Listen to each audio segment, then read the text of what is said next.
पंजाब में जो कुछ हो रहा है वो खुद तहरीक इंसाफ के लिए मुश्किलात खड़ी कर रहा है। 2 साल हो गए हैं मगर गवर्नेंस और परफॉर्मेंस के मसाइल के साथ साथ वजीर आला पंजाब उस्मान बुज़दार का तासुर मुसलसल खराब हो रहा है। अगर सूरत हाल यूं ही चलती रही तो नुकसान खुद तहरीक इंसाफ का होगा, क्योंकि पंजाब सबसे बड़ा सूबा है।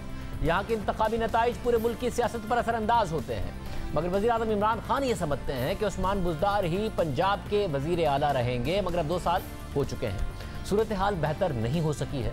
ये तासुर हर गुजरते दिन के साथ मजीद गहरा होता जा रहा है कि उस्मान बुज़दार खुद से बात नहीं कर सकते, किसी के कहने पर चलते हैं, इंटरव्यू नहीं दे सकते, जो उन्हें कहा जाता है वही कह देते हैं। गुज़िश्ता रोज़ भी ऐसा ही हुआ। मीडिया से बात करते हुए उस्मान बुज़दार से जब नैब के हवाले से सवाल पूछा गया तो सुनिए वज़ीर इत्तलात पंजाब फयाज चौहान ने उन्हें क्या मशवरा दिया।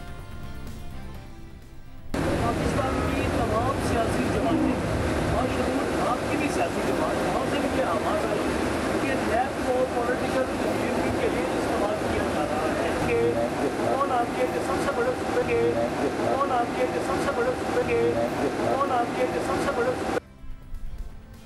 दाएं बाएं से इनपुट आना एक अलग बात है, मगर बाकायदा तौर पर डिक्टेट किया जाना एक अलग बात है। ये पहली बार नहीं है, इससे पहले भी कई मौके ऐसे आए जब मीडिया से बात करते हुए उस्मान बुज़दार को उनके दाएं बाएं खड़े अफराद बताते रहे कि उन्हें क्या बोलना है। पहले होता था, समझ में आता था, मगर 2 साल बाद भी यही हो रहा है। अब आप पे भी करप्शन के केसेस भी हैं। कुछ भी नहीं है अल्हम्दुलिल्लाह। अच्छा ये बताइए सबको साथ लेके चलेंगे इंशाल्लाह। अब थोड़ा सा इंतजार करें, थोड़ा सा इंतजार करें। खान साहब ने जो वादे किए इंशाल्लाह सारे पूरे होंगे। सबसे बड़ा मसला कौन सा है सूबे के अंदर? क्या परिस्थिति है जो जनूबी पंजाब के बारे में है उसमें दूर करे दो कि इमरान खान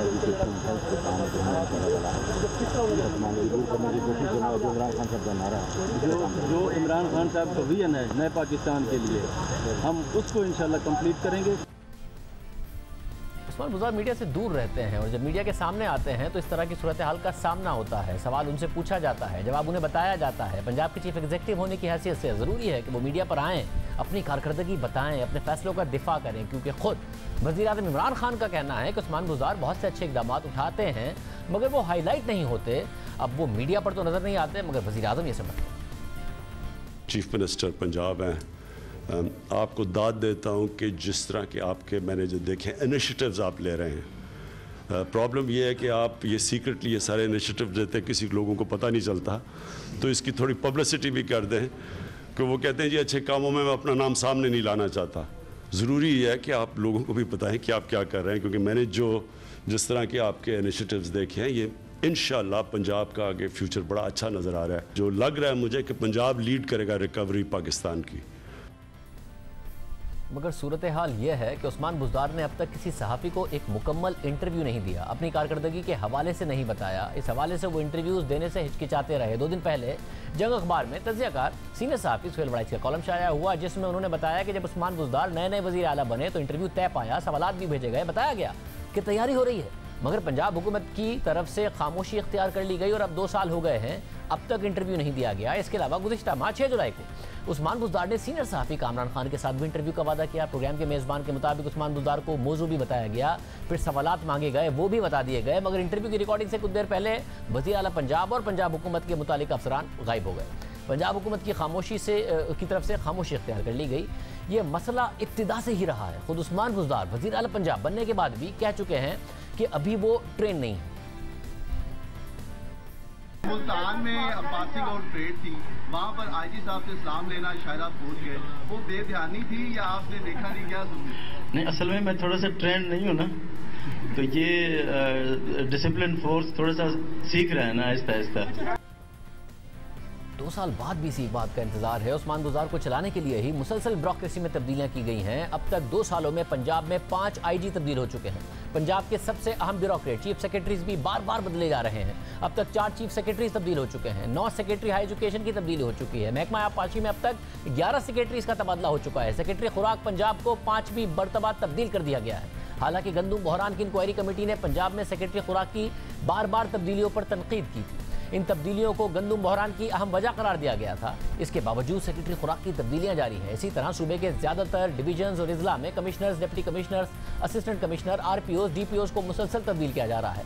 सिर्फ DG खान में 6 कमिश्नर्स और 5 डिप्टी कमिश्नर्स अब तक तब्दील किए जा चुके हैं। रावलपिंडी में PTI के इख्तियार में आने के बाद 4 कमिश्नर्स की तैनाती की जा चुकी है। सिर्फ ब्यूरोक्रेसी ही नहीं, पंजाब हुकूमत में तर्जुमान भी बार बार तब्दील किए जाते रहे। जब तहरीक इंसाफ की पंजाब में हुकूमत बनी, पहले तर्जुमानी के लिए फैजुल हसन चौहान का इंतखाब किया गया। बहैसियत वज़ीर इत्तलात उन्होंने बहुत से मुतनाज़ बयान दिए। उनका एक के बाद एक तनाज़ा सामने आता रहा, जिसके बाद 5 मार्च को फैजुल हसन चौहान को काबीना से निकाल दिया गया। फिर उसके बाद अगले ही दिन शमशान बुखारी ने बतौर वज़ीर इत्तलात पंजाब हल्फ उठाया, मगर वो ज़्यादा दिन नहीं चल पाए। मार्च 2019 में वज़ीर इत्तलात बनने वाले शमशान बुखारी को जुलाई 2019 में हटा दिया गया। फिर तहरीक इंसाफ की पंजाब हुकूमत ने मियां असलम इकबाल को वज़ीर इत्तलात बनाया, मगर मियां असलम इकबाल भी ज़्यादा अरसा नहीं चल सके और गुज़िश्ता साल दिसंबर में उनसे इत्तलात का कलमदान लेकर एक बार फिर से फैजुल हसन चौहान को दे दिया गया। इसी तरह शहबाज गिल को वज़ीर आला पंजाब का तर्जुमान मुकर्रर किया गया, मगर गुज़िश्ता साल सितंबर में शहबाज गिल से भी इस्तीफ़ा ले लिया गया। मुसलसल तब्दीलियाँ की गई ताकि उस्मान बुज़दार की कारकर्दगी बेहतर हो और बेहतर दिखाई जा सके। खुद वज़ीर आज़म की पंजाब पर खुसूसी तवज्जो है। वो हर दूसरे हफ्ते पंजाब में होते हैं, वहाँ काबीना के अहम अरकान से मुलाकातें करते हैं, अहम फैसले करते हैं और वज़ीर आज़म मुसलसल उस्मान बुज़दार पर एतमाद का इजहार करते रहे। मगर अब 2 साल बाद ये तासुर बहुत मजबूत हो चुका है कि तहरीक इंसाफ के लिए ये सब नुकसानदेह साबित हो रहा है, क्योंकि पंजाब में तहरीक इंसाफ की हुकूमत मामूली अक्सरियत के साथ है। हुकूमत कायम रखने के लिए उस्मान बुज़दार को 184 वोट की ज़रूरत है, मगर तहरीक इंसाफ के अपने अरकान की तादाद 181 है। काफ लीग के 10 वोट उनके लिए अहम है और काफ लीग की हुकूमत से शिकायत बरकरार है और ये खबरें सामने आती रही हैं कि काफ लीग चाहती है कि उस्मान बुज़दार ही वज़ीर आला पंजाब रहें और अगर उन्हें हटाया जाए तो उनकी जगह परवेज़ इलाही को वज़ीर आला पंजाब बनाया जाए। और नून लीग ये इशारा दे चुकी है कि अगर परवेज़ इलाही वज़ारत आला के लिए उम्मीदवार हों तो नून लीग उसकी हिमायत कर सकती है। अब सूरत हाल ये है कि उस्मान बुज़दार ही तहरीक इंसाफ के वज़ीर आला पंजाब हैं, मगर गवर्नेंस के साथ साथ उनके दीगर मसाइल अपनी जगह बरकरार हैं। इसमें बेहतरी क्या अगले 3 साल में आ सकती है? सीनियर साहब तो जयकार बड़ाई साहब हमारे साथ मौजूद हैं। बड़ाई साहब बहुत शुक्रिया। बड़ाई साहब, आपको लगता है 2 साल में इतना सीख गए उस्मान बुज़दार के कम से कम परसेप्शन बदले, या जो कायम अली शाह का एक परसेप्शन बन गया था वो वाला परसेप्शन अब उस्मान बुज़दार का बन गया है कि वो अगर कुछ बेहतर भी करें तो वो परसेप्शन नहीं चेंज हो सकता? डेफिनेटली देखें 2 साल में फर्क तो पड़ा होगा, लेकिन जिस तरह से इंटरव्यूज देने चाहिए एक चीफ मिनिस्टर को या जिस तरह सवालों का को फेस करना चाहिए वो सूरत हाल नहीं है। आज भी उन्होंने वैसे प्रेस कॉन्फ्रेंस की है और कल का तो वो क्लिप चलाया कि जिसमें वो ब्रीफ उनको बता रहे हैं। तो बुनियादी बात ये है कि ये तो सिर्फ एक एस्पेक्ट है कि उनके कॉन्फिडेंस का ये हाल है कि अभी तक उन्होंने एक कोई भरपूर इंटरव्यू नहीं दिया। तो बाकी चीजें किस तरह से होंगी इससे आप अंदाजा लगा सकते हैं। वैसे मगर आपको लगता है कि ये फार्मूला चल सकता है कि वजीर आजम इस्लामाबाद से ब्यूरोक्रेसी के जरिए और बार बार ब्यूरोक्रेसी को बदलकर एक कमजोर वजीर आला के साथ पंजाब चलाएं? अगले 3 साल में चीजें बेहतर हो सकती हैं, क्योंकि जाहिर है एक बेंचमार्क शहबाज शरीफ हैं जिस पर उस्मान बुज़दार बहुत कमजोर नजर आते हैं। नहीं, ये पहले भी तजर्बे इस तरह के नाकाम हो चुके हैं। हमने देखा कि मियां नवाज शरीफ साहब ने गुलाम हैदर वाई साहब को यहाँ चीफ मिनिस्टर बनाया। वो बड़ी अच्छी तकरीर भी करते थे, सियासी वर्कर भी थे, लेकिन कमजोर थे। असल तनाबे उस वक्त चलाते थे, खींचते थे शहबाज शरीफ साहब। आपने देखा कि वो सिस्टम नहीं चला। जो ही ऊपर थोड़ी बहुत तब्दीली हुई तो गुलाम हैदर वाई साहब के खिलाफ तहरीक अदम एतमाद आ गई और कामयाब हो गई।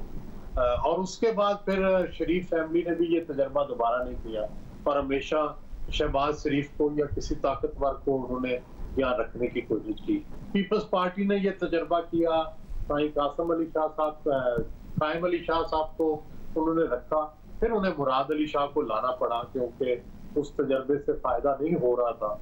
तो बुनियादी बात यह है कि जब तक आप एक ऐसा खुद मुख्तार ताकतवर चीफ मिनिस्टर जो मौके पे फैसले ना कर सके नहीं लाते, वो इफेक्टिव नहीं हो सकता। और दूसरी बात 18वीं तरमीम के बाद अब जो वजीर आला है उसका किरदार बहुत बढ़ गया है, हत्ता कि वो वजीर आजम से भी ज्यादा ताकतवर है कई मानों में, क्योंकि वो सूबे का चीफ एग्जीक्यूटिव है, सारे इख्तियारात उसके पास है और उसके पास फंड्स हैं अरबों रुपए के, जो प्राइम मिनिस्टर के पास इस तरह से डिस्क्रिशन नहीं है।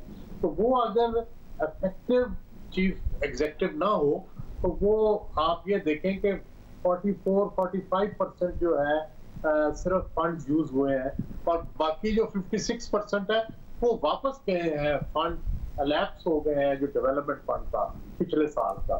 तो इससे आप अंदाजा लगा सकते हैं कि खुद अपने फंड जो थे वो एलोकेट किए और फिर उनको खर्च भी नहीं कर सके। तो MNAs का नुकसान हुआ, MPs का नुकसान हुआ, पंजाब का नुकसान हुआ और पैसे वापस खजाने में। मगर भाई साहब, अगर अब यहाँ से वफाक में मुआशी अशारिये बेहतरी की तरफ जाते हैं तो इसका असर पंजाब पर भी नहीं पड़ेगा? या आपके ख्याल में ये तासुर बदलने के लिए, परसेप्शन मैनेजमेंट के लिए वजीर आला बदलना ही पड़ेगा? मेरा ख्याल है कोई इनके पास कोई ऑप्शन नहीं है। इनको ये तब्दीली जल्द या बदेर करनी पड़ेगी। जितनी देर करेंगे जाहिर है उससे तहरीक इंसाफ का नुकसान होगा, कॉन्स्टिट्यूंसीज का नुकसान होगा। सवाए तौसा, मियां वाली और चकवाल के किसी जगह कोई डेवलपमेंट नहीं हो रही। आप किसी MNA, किसी MPA से पूछें, वो आपको रो रो के हाल बताएगा कि भाई हमारा सारा काम जो है वो रुका हुआ है। तो इससे तो मेरा ख्याल है कि तहरीक इंसाफ का बड़ा नुकसान हो रहा है। बहुत शुक्रिया। सुहेल भाई साहब हमारे साथ मौजूद थे। तहरीक इंसाफ का ही इसमें नुकसान होगा, वो कह रहे थे। प्रोग्राम में ब्रेक शामिल करते हैं। एक और अहम खबर है, आसिफ जरदारी पर फाइनली फर्द जुर्म आयद कर दी गई। इस पर बात करेंगे ब्रेक के बाद।